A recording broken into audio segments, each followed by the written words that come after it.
देश के प्रधानमंत्री नरेंद्र मोदी देश की पहली हाइड्रोजन ट्रेन को हरियाणा के जींद से हरी झंडी दिखाकर रवाना करेंगे।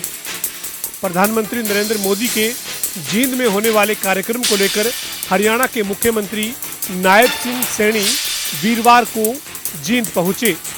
मुख्यमंत्री नायब सिंह सैनी ने जींद में होने वाली प्रधानमंत्री की रैली की तैयारियों का जायजा लिया।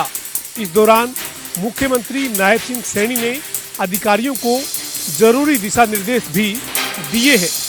देश के प्रधानमंत्री नरेंद्र मोदी 17 तारीख को हरियाणा के जींद से पहली हाइड्रोजन ट्रेन को हरी झंडी दिखाएंगे, जो जींद से सोनीपत के बीच चलेगी।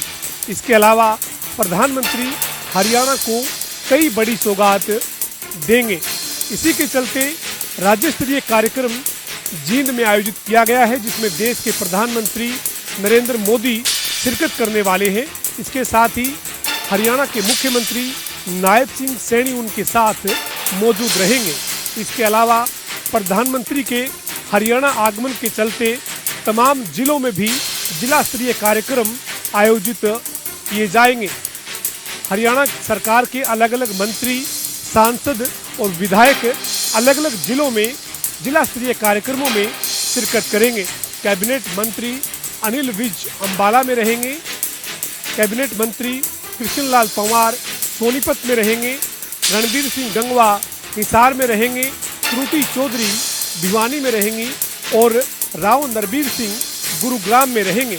इसी तरीके से अलग अलग जिलों में तमाम मंत्रियों, सांसदों और विधायकों की जिम्मेदारी लगाई गई है। पानीपत में बिजली के कट का परमिट होने के बावजूद भी ट्रांसफार्मर में जोड़ा करंट, 19 वर्षीय युवक की हुई मौत। वहीं परिजनों ने लगाए बिजली विभाग पर लापरवाही के आरोप। बता दें कि पानीपत के रिफाइनरी के पास गेट नंबर 4 के पास ट्रांसफार्मर पर लाइन ठीक करने के लिए कर्मचारी गए थे। जैसे ही 19 वर्षीय कर्मचारी ट्रांसफार्मर से नीचे उतर रहा था तो ट्रांसफार्मर में अचानक से करंट आ गया। वहीं करंट के कारण झुलसने से युवक की मौत हो गई। परिजनों ने बिजली विभाग पर लापरवाही के आरोप लगाए हैं। वहीं कॉन्ट्रैक्टर बेस पर काम कर रहा था कर्मचारी और पानीपत के करनाल का रहने वाला था। फिलहाल मृतक के शव को पोस्टमार्टम के लिए पानीपत के सिविल अस्पताल में लाया गया। पुलिस द्वारा मामले की गहनता से जांच की जा रही है। पानीपत से जनता टीवी के लिए अनिल सैनी की रिपोर्ट। पानीपत से गुजरने वाले नेशनल हाईवे 44 पर एक बार फिर तेज रफ्तार का कहर देखने को मिला, जहां सियाने पंजाब ढाबे के पास गाड़ी का टायर बदल रहे 3 युवकों को ट्रक ने टक्कर मार दी। टक्कर लगते ही 2 की मौके पर मौत हो गई और एक गंभीर रूप से घायल हो गया। मृतकों की पहचान फरीदाबाद के रहने वाले सुनील और दूसरे की पहचान गन्नौर के गांव सापुरतगा के रहने वाले मोहित के रूप में हुई है। फिलहाल पुलिस ने शव को पोस्टमार्टम के लिए नागरिक हॉस्पिटल सोनीपत भिजवा दिया है। वहीं घायल युवक का सोनीपत के एक निजी हॉस्पिटल में इलाज चल रहा है।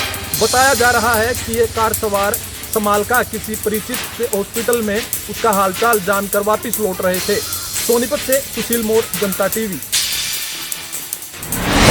गुरुग्राम के नेशनल हाईवे 48 पर एक गाड़ी में आग लग गई। बता दें कि उस गाड़ी में एक शख्स मौजूद था जो कि अपने दफ्तर जा रहा था और उसी दौरान उसकी गाड़ी में आग लग गई। फिलहाल मौके पर फायर ब्रिगेड की जो गाड़ी है वो मौके पर पहुंची और आग पर काबू पाया गया।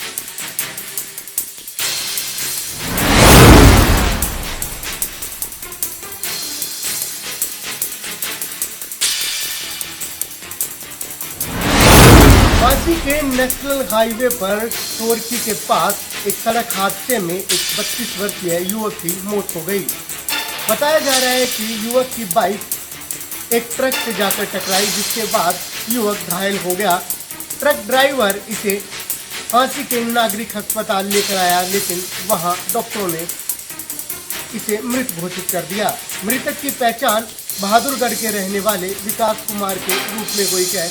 परिजनों के अनुसार विकास जो है उसकी पत्नी के साथ कई दिनों से डिस्प्यूट चल रहा है। फिलहाल जो 5 साल से केस था उसने अभी हाल ही में कोर्ट की तारीख पढ़नी थी, लेकिन इससे पहले इसकी मौत हो गई। परिवार ने आशंका जताई है कि विकास की हत्या की गई है। वहीं जांच अधिकारी रवि कुमार ने बताया कि प्रारंभिक जांच में तो पता चला है कि एक्सीडेंट का मामला है, लेकिन परिजनों का आरोप है कि इसमें हत्या हुई है। फिलहाल पुलिस हर एंगल से इस मामले की जांच कर रही है। फिलहाल बता दें कि मृतक का शव हाथी के नागरिक अस्पताल के मोर्चरी में रखवाया गया है। फिलहाल कागजी कार्रवाई बयान के बाद पोस्टमार्टम करवाकर शव को परिजनों के हवाले कर दिया जाएगा। जनता टीवी के लिए हाथी से अनुराग सिंह। फरीदाबाद के बल्लभगढ़ में अवैध शराब बिकती हुई थमने का नाम नहीं ले रही है। दरअसल आपको बता दें, पिछले 1 महीने पहले यानी कि 15 जून को फरीदाबाद क्राइम ब्रांच और लोकल पुलिस के द्वारा बल्लभगढ़ के आजाद नगर में कार्रवाई की गई। एक मकान पर छापेमार कार्रवाई की गई थी, जहां से लगातार अवैध तरीके से शराब बिकने की सूचना मिल रही थी। जब क्राइम ब्रांच और पुलिस की टीम ने कार्रवाई की तो मौके से शराब तो नहीं बल्कि जो है वो एक हथियार वहां से जो है वो बरामद हुआ था, जिसके बाद से फरीदाबाद पुलिस और बल्लभगढ़ जो डीसीपी थे प्रतीक अग्रवाल, उनका दावा था कि अब अवैध शराब बल्लभगढ़ में बिल्कुल बर्दाश्त नहीं की जाएगी। परंतु देखने में आया कि मात्र 1 महीने बाद ही फिर से उसी जगह पर अवैध शराब की जो खिड़की थी वो कहीं ना कहीं खुल गई और धड़ल्ले से अवैध शराब बिकती हुई नजर आई, जिसका सीसीटीवी वीडियो इन दिनों फरीदाबाद सोशल मीडिया पर तेजी से वायरल हो रहा है। कहीं ना कहीं जिस तरीके से अवैध शराब बिक रही है, ये फरीदाबाद पुलिस का दावा और उनकी कार्य प्रणाली पर सवालिया निशान खड़ा करता है। देखना होगा कि अब फरीदाबाद पुलिस किस तरीके से इस शराब कारोबारी पर कार्रवाई करती है और अवैध तरीके से शराब बिकना आखिर कब बंद होगा। फरीदाबाद से जनता टीवी के लिए मुकेश राजपूत।